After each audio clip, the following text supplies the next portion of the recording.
finally to Larry Summers to make sure that derivatives could never again be threatened by a regulator like Brookles Byrne. After Robin left the Treasury Department, he took a position with Citigroup as senior counselor, where he had no operation responsibility.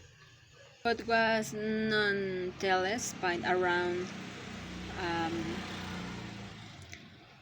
a year, Clinton named Summers as his replacement. A few months later, the President Working Group issued a long-awaited report on derivatives, a report that had been promoted by the furor over Burns' conceptualized. A lot of legal uncertainty has gone over to OTC derivatives markets in the United States in recent years.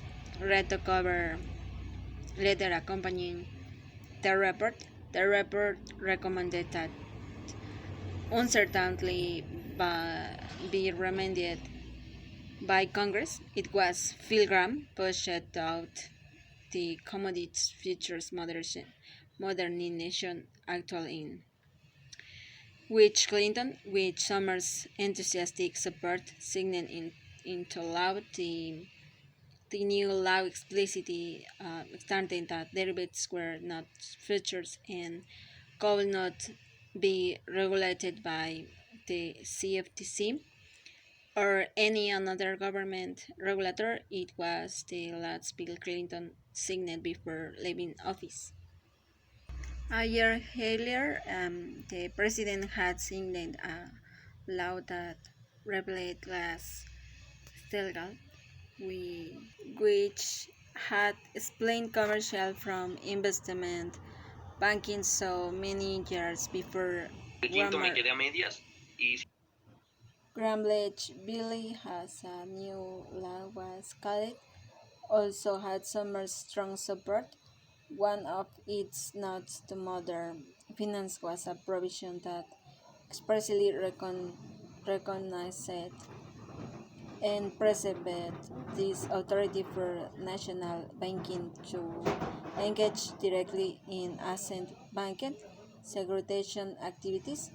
As Comptroller of the currency John Dugan would not many years later, in much respect, thought the repeal of glass steel was largely symbolic, a recording of change that had already taken place by by 1999.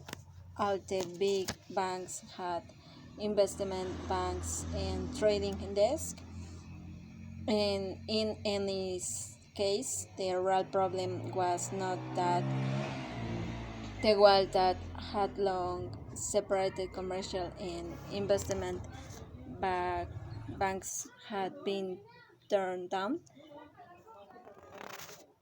nor was it that the CFTC was not allowed to regulate derivatives.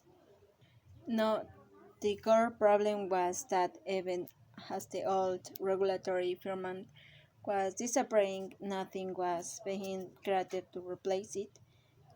If Robin and Summers they made the CFTC as not the right agency, they felt cold handling it. Their defenders point out that the Republicans had full control of both houses of Congress, and that is certainly true, but that wasn't the only reason nothing was done to shore up the nation's financial system.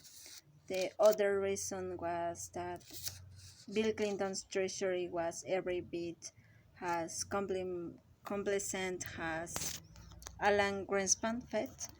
After the financial crisis, one man who had worked closely with Rubin Treasury